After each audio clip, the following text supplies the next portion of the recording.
Maybe this will appear seamless, but I'm immediately going to break that illusion. I did close the game, and when I booted it back up, I was back down there where the checkpoint is. And while I'm looking down there, I forgot to read 2 of the signs around on the piece of land that the balloons are floating around.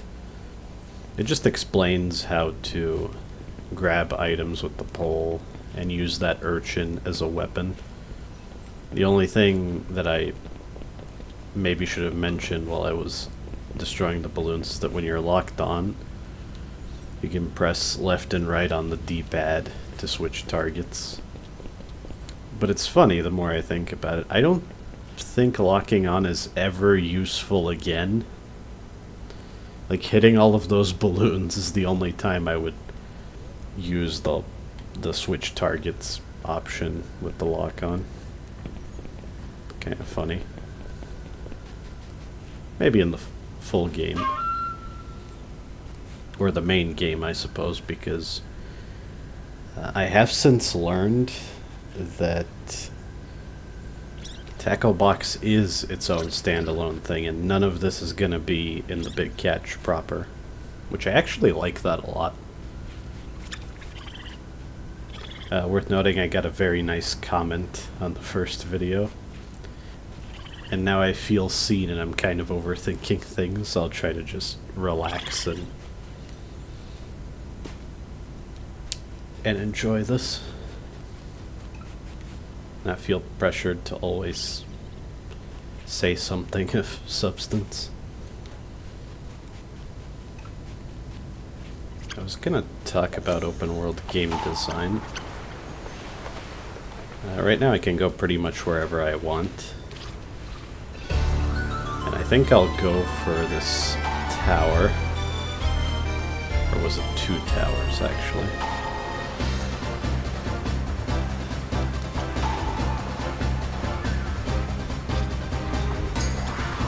The sand shredders are the means of fast travel from place to place. Wherever there's sand, you can call them up.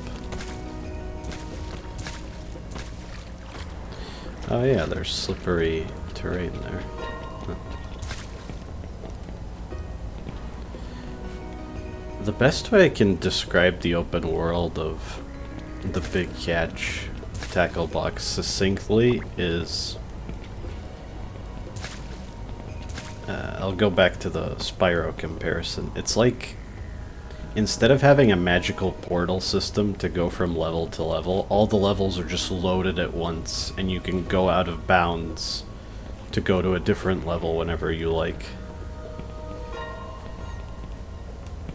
So in that way, I don't really see this as the same as other open world games. Alright, there's the checkpoint.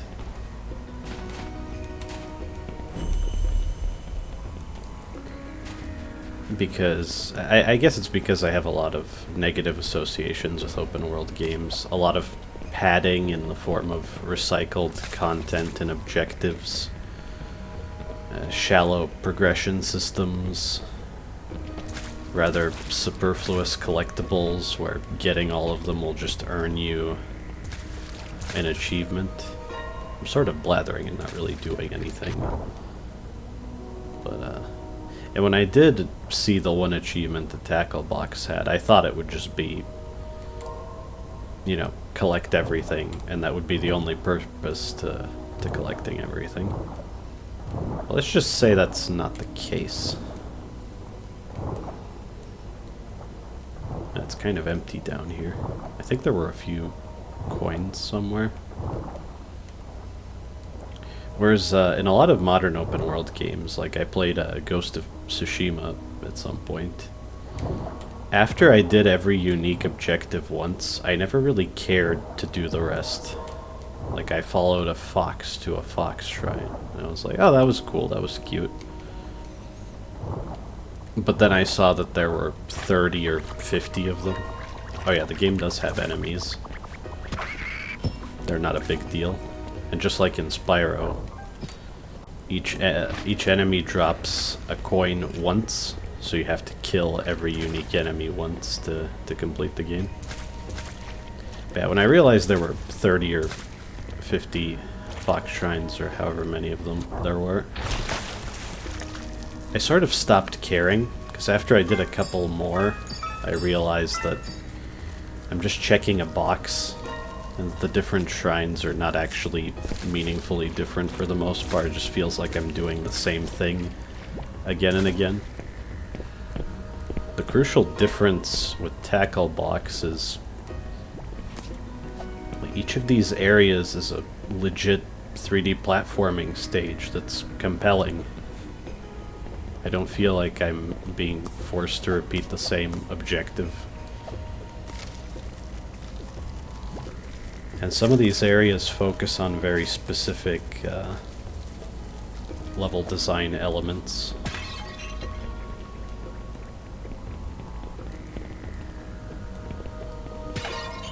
I guess what I'm trying to get at is, in most modern open world games, it's really not worth it to do everything in the game.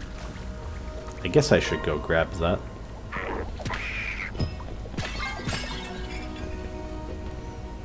It's funny, in Spyro, if a gem just fell into a pit, I'm pretty sure it comes back up and lands on the ledge.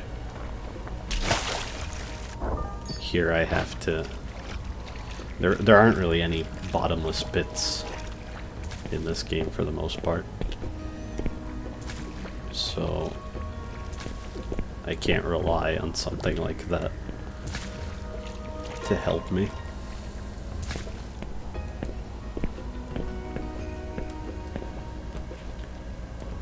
Because with, I think Ghost of Tsushima is a fine game. It's just, after a while, I just wanted to do the story mode, so to speak. The story missions, and ignore most side activities, because I felt they just weren't worth my time. Wait, there was, yeah. Coins right here. In Tacklebox, the moment never came where I felt that I can't be bothered to do everything in the game, because everything in it is worth doing, and I really wonder why most open world games can't be like that. I almost feel punished for completionism in them.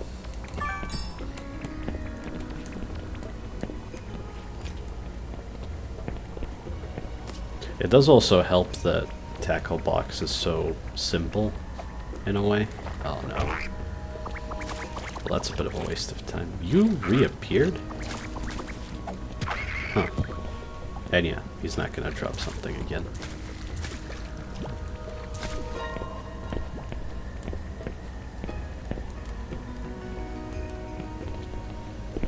I need to focus a little bit more on gameplay and a little bit less on yapping.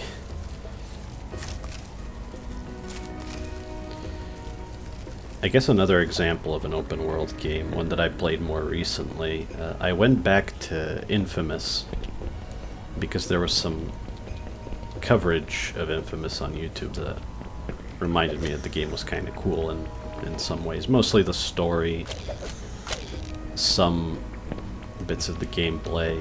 The finale of the game I like a lot.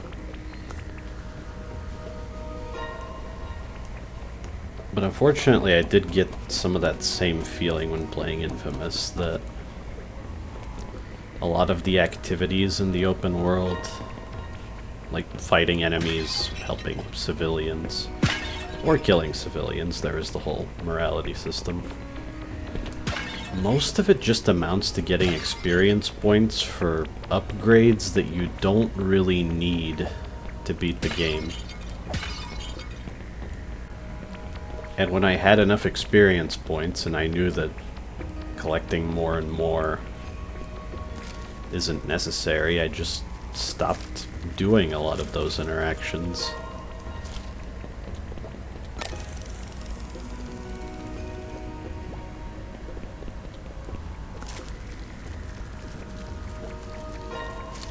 Where am I going with all this?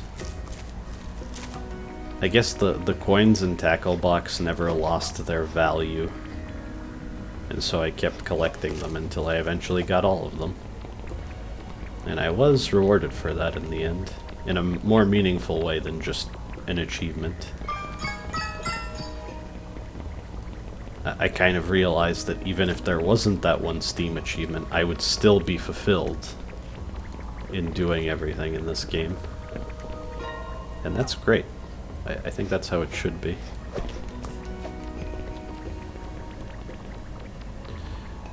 If I remember correctly... First of all, this is a really cool idea. I think you could... It's been a while, but... You could pull stuff around like that in Yonoid 2 as well.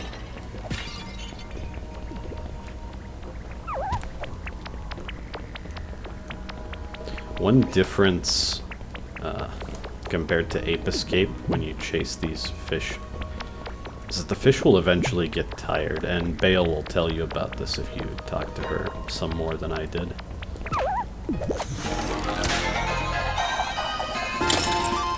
It's a little lenient.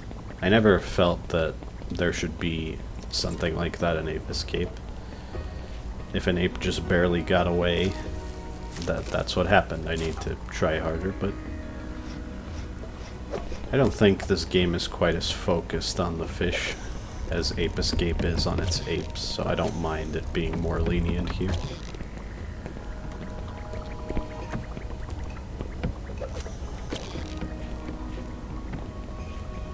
I guess I'll try to do as much of this area as I can this video.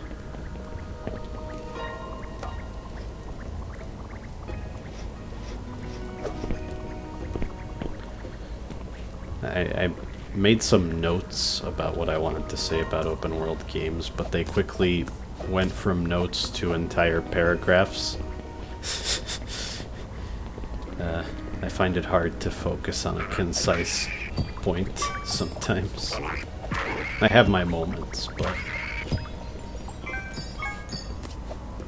unless I go obsessively in depth, I feel like I'm leaving something important out.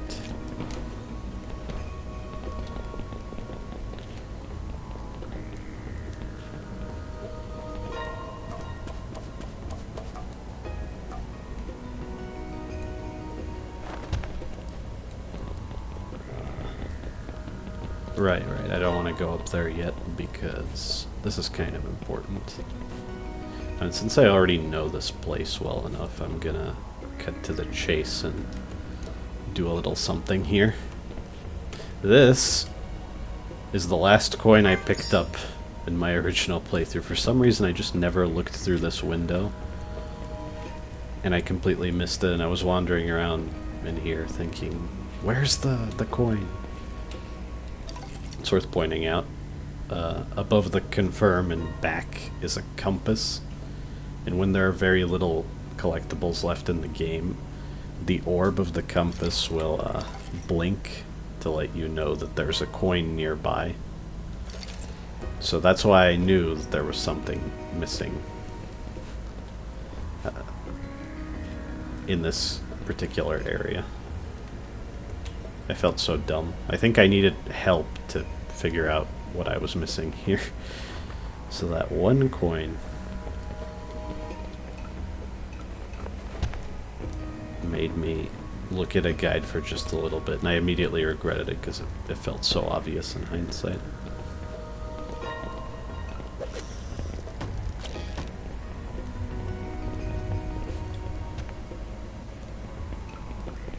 This game uses a lot of shortcuts and minimal checkpoints.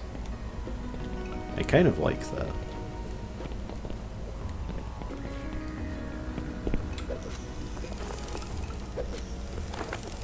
These flowers sort of slingshot you.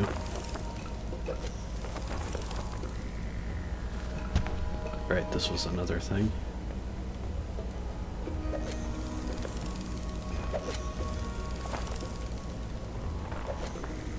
Sort of trying to progress from the bottom up.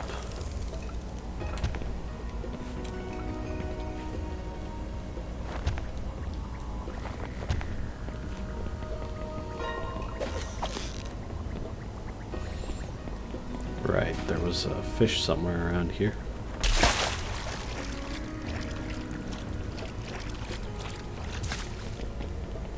Like I said, this isn't blind, but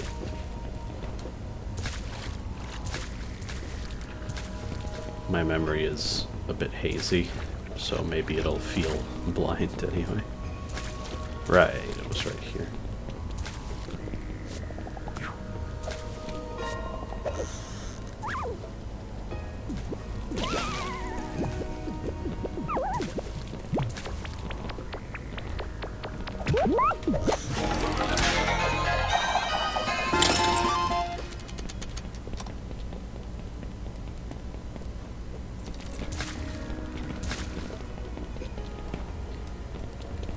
I had one failed recording session before this because I was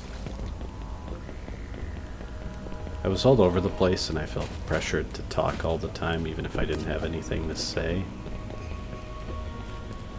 And I think that's why it felt a bit straining.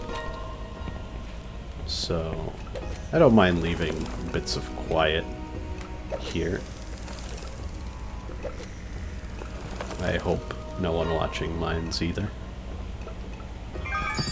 Yeah, I was trying to land on this the first time without spinning, and it felt very precise, but I think you have way more control when you're spinning.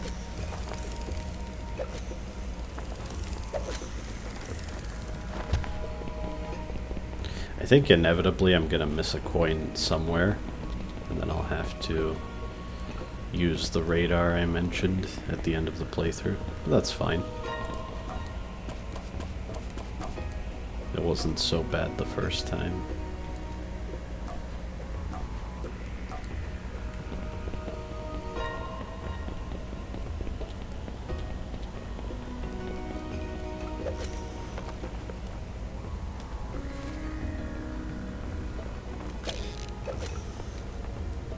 Okay. Nearly missed that.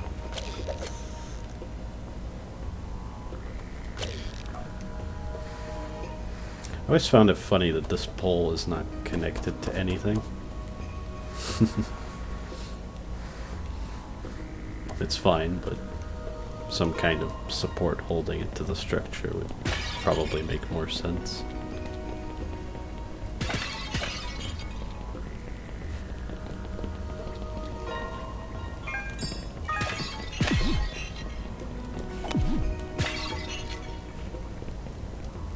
Oh, this sign. I think I remember this sign. Let me use the analog stick with its unique feature. Be careful not to fall!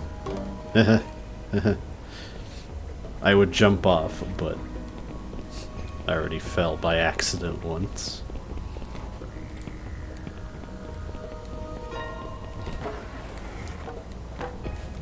Oh yeah, you can grind on that as well.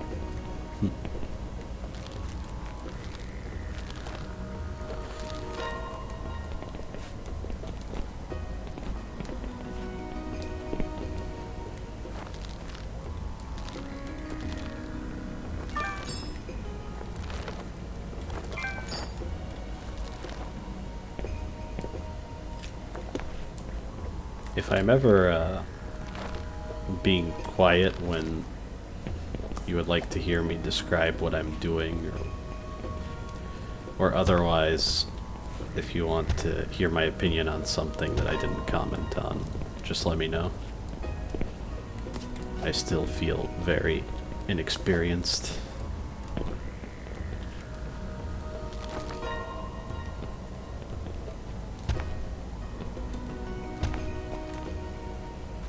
I remember struggling a lot with this. Shouldn't be as bad now, but I also can't remember how I got over to that window.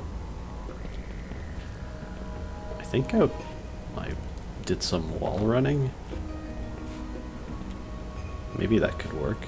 It's not too punishing to try. Yeah.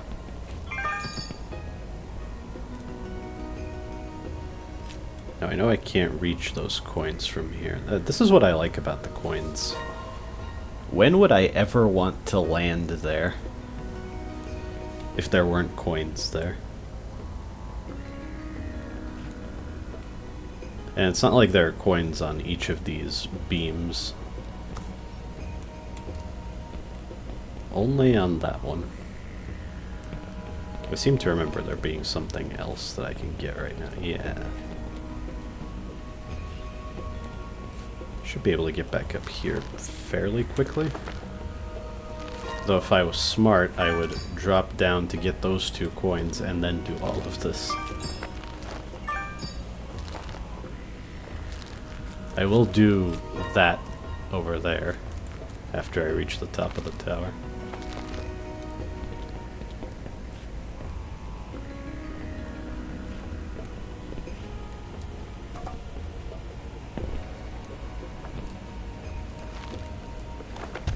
Oh, that was a blunder.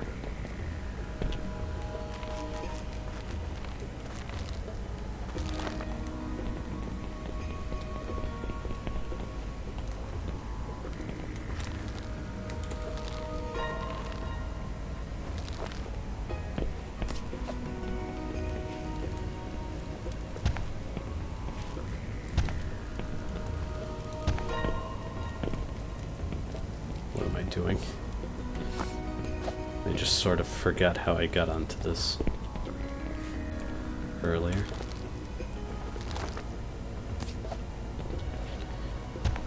I forget if I mentioned, but I lowered the in-game volume a little. It was maxed out. I thought the first video sounded fine, but when I was talking in a test recording while using a sand shredder, the music was loud enough that it was kind of drowning me out. The game is otherwise very quiet, but I figured I should lower the volume if I'm wandering around and talking later.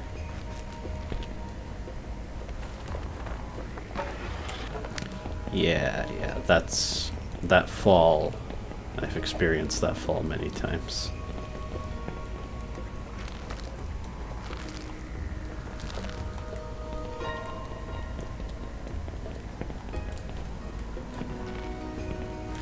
YouTubers and live streamers, they really weren't lying.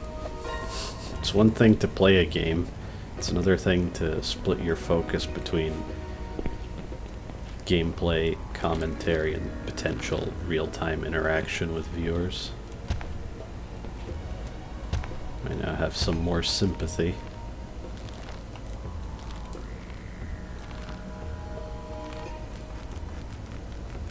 Okay, so a little bit of wall running and a wall jump here.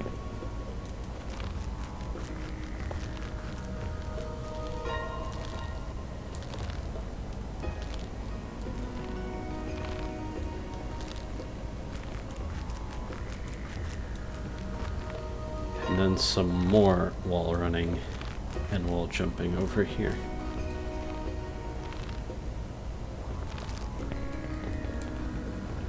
Yeah, there we go.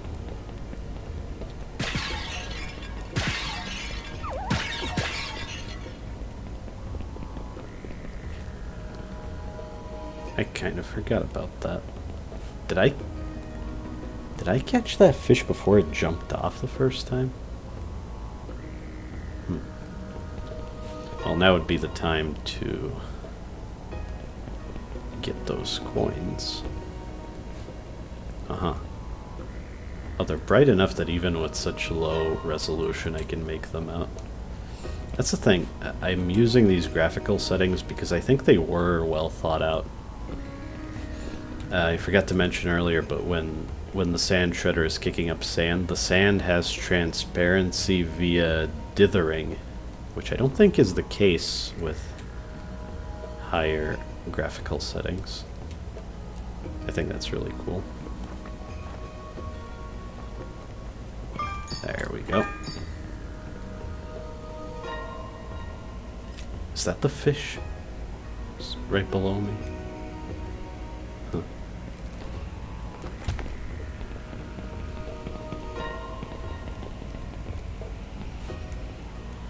Also, some of the, it's obvious that the UI is within the 4:3 aspect ratio, but the little indicator for when you're hooked onto something, like a sand shredder, changes to a vertical orientation when it reaches the border of the screen. And I think they definitely had to put thought into that so that it accounts for different aspect ratios.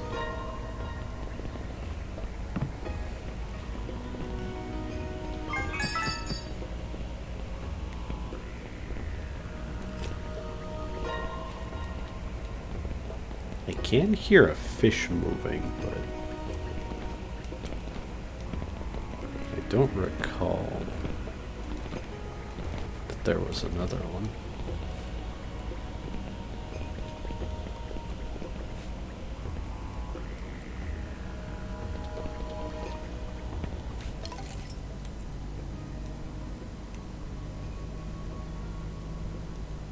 Yeah, there is one nearby. There is a fish on the compass. I think the compass always points in the same direction. Is that north? Never paid attention to how the sun moves relative to that.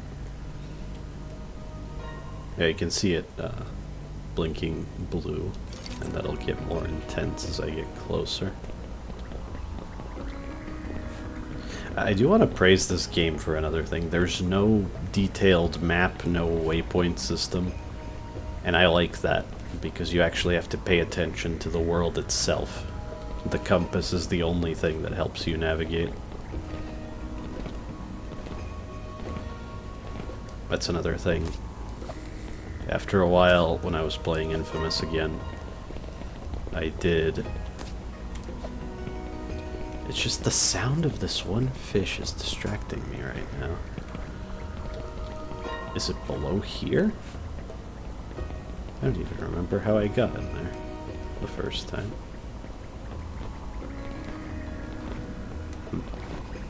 Maybe I'll go down the slow way, jumping off being the fast way. Oh, that's where you are. Maybe that's what I was hearing.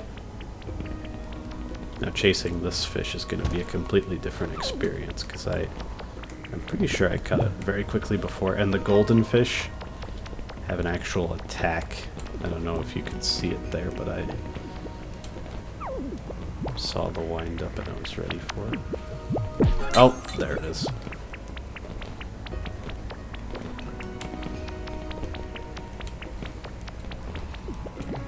I wonder if there's gonna be as great a variety of fish in the main game as there were a variety of apes in Ape Escape. All with different behaviors, and different situations, different weapons.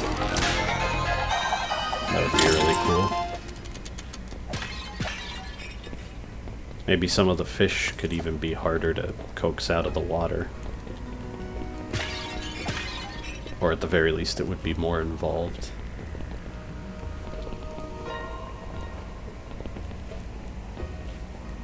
Oh, yeah.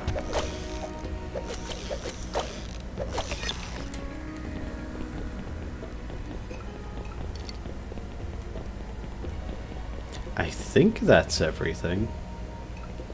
Assuming the radar was just telling me that the golden fish is here.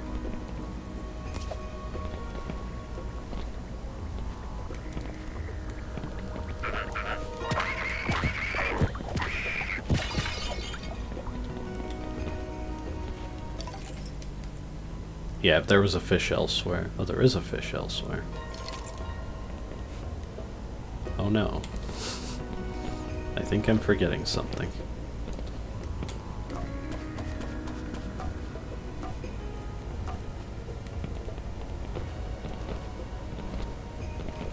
Retreading the same ground would perhaps be boring to watch.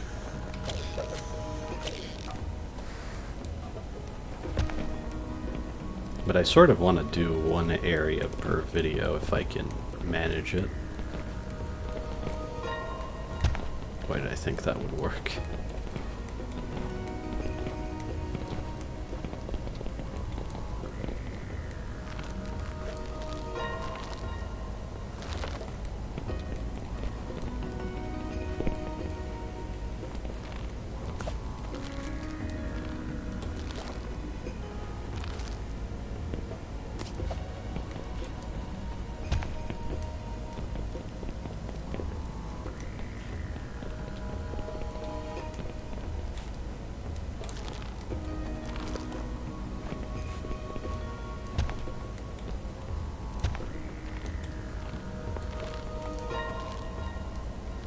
I guess there's no reason to go all the way back up. Yeah, there's nothing there.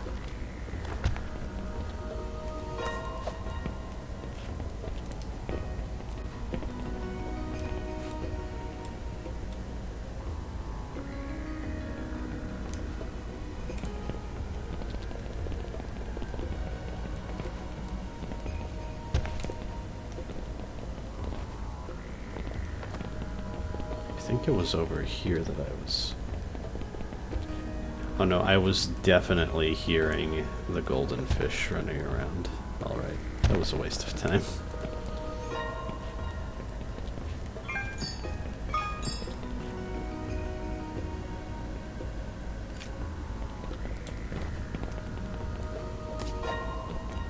I have to say the saving icon in the bottom right corner is very nicely made. They didn't have to make such a charming and smooth animation just for that. And one that's graphically unique to this game, right? It's not just some buffering icon or a diskette or a file or something like that.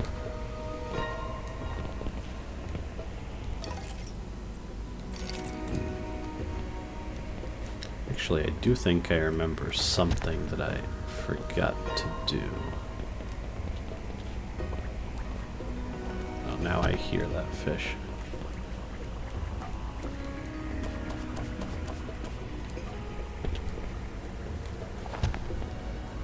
Yeah, I didn't go over here for some reason.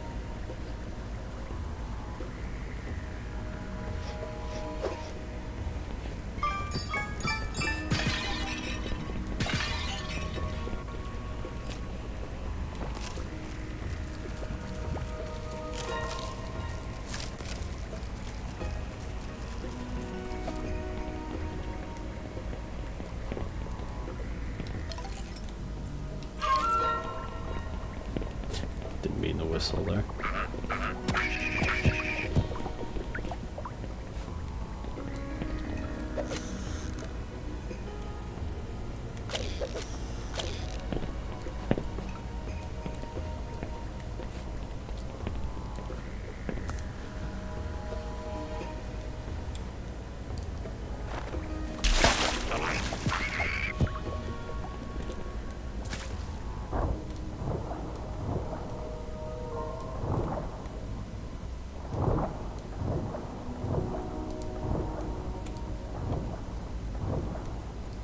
Another problem with not having played this game in a while is that I have no idea what the range of the radar is. It could just be that there's a fish somewhere in the area, because I do seem to remember there being something down here, for instance, yeah.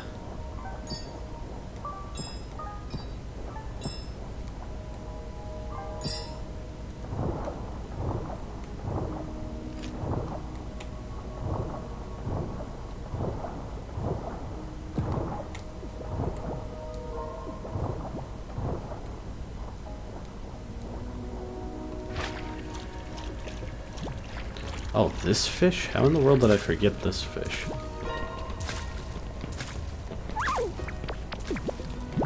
I thought that would be quite obvious.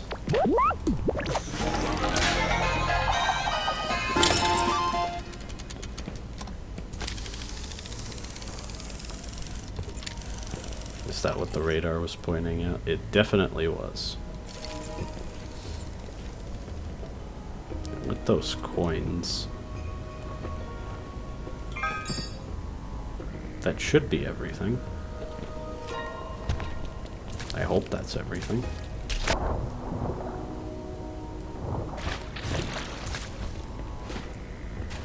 But maybe I wasted enough time as is. And I can be satisfied with this area for the time being. Until the radar tells me, hey idiot, you missed something here. Like, yeah, like that, maybe.